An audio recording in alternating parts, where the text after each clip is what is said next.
Bonjour et bienvenue dans cette vidéo dans laquelle nous allons réaliser ensemble deux exercices pour déterminer la masse d'un atome. Commençons par le premier exercice dont voici l'énoncé. On va ici s'intéresser à l'atome d'oxygène qui est l'atome le plus présent dans le corps humain.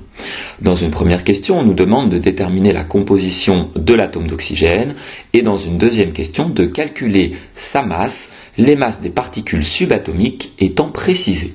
N'hésitez pas à mettre pause, à réaliser vous-même cet exercice, puis à vous corriger.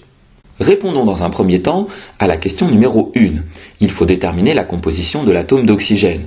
Pour cela, il faut dans un premier temps regarder son numéro atomique Z, qui est égal à 8. Cela signifie que l'atome d'oxygène est composé de 8 protons.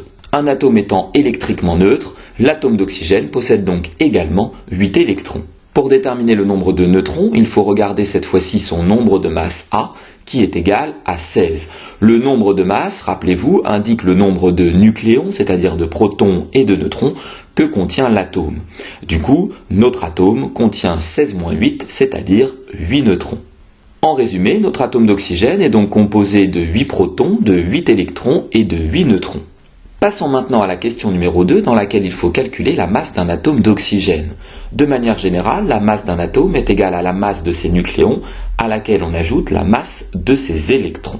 Finalement, comme un atome est composé de A nucléons et de Z électrons, on peut écrire que la masse d'un atome est égale à A fois la masse d'un nucléon plus Z fois la masse d'un électron. On peut donc écrire que la masse d'un atome d'oxygène est égale à 16 fois la masse d'un nucléon, en remarquant que la masse d'un proton est égale à celle d'un neutron, mais aussi à plus 8 fois la masse d'un électron, l'atome d'oxygène étant composé, on l'a dit avant, de 8 électrons.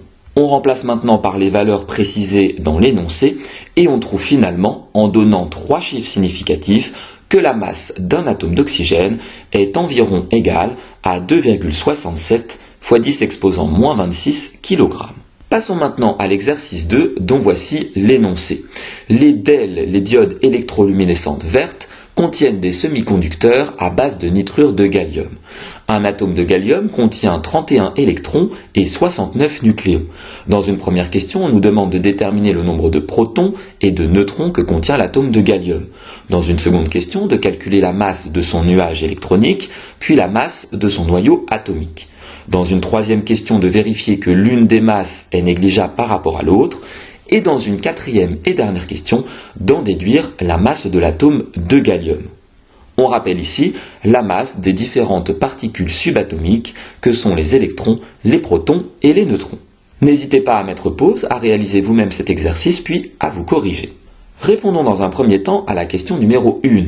Pour rappel, un atome est électriquement neutre et possède le même nombre de protons que d'électrons. Dans l'énoncé, il est indiqué que l'atome de gallium possède 31 électrons. Il possédera donc également 31 protons. Il est également noté que l'atome de gallium possède 69 nucléons. Pour rappel, les nucléons sont les protons et les neutrons. Sauf qu'on a dit précédemment que l'atome de gallium possédait 31 protons. Il aura donc 69 moins 31, c'est-à-dire 38 neutrons.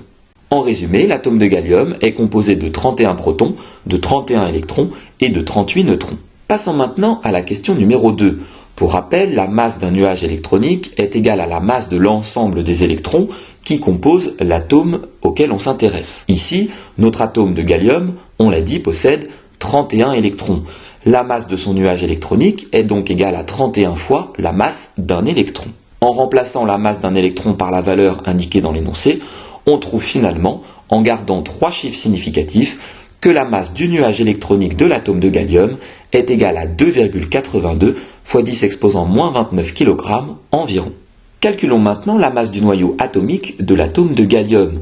Pour rappel, la masse du noyau atomique est égale à la masse des nucléons, puisque ce sont les nucléons, c'est-à-dire les protons et les neutrons, qui composent le noyau atomique. Du coup, la masse d'un noyau est donc égale à la masse de l'ensemble des protons plus la masse de l'ensemble des neutrons.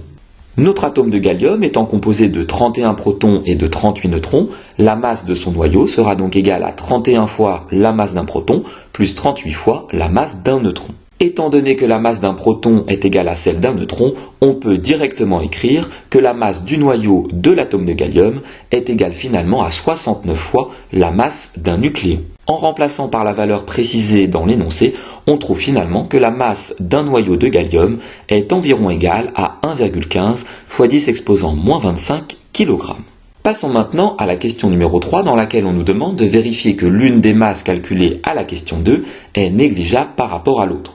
Divisons la masse du noyau de l'atome de gallium par la masse de son nuage électronique.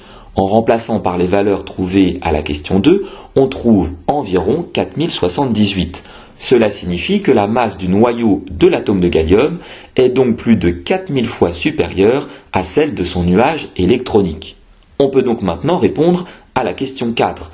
On peut en déduire finalement, d'après la question 3, que la masse de l'atome de gallium peut être assimilée à celle de son noyau, qui est donc égale environ à 1,15 x 10 exposant moins 25 kg. En effet, la masse des électrons est négligeable par rapport à celle des nucléons, c'est-à-dire des protons et des neutrons. On considérera donc de manière générale que la masse d'un atome est assimilée à celle de son noyau. Cette vidéo est maintenant terminée, j'espère que les exercices ont été réussis et compris. N'hésitez pas à vous abonner à ma chaîne YouTube et je vous dis à très bientôt pour de nouvelles vidéos.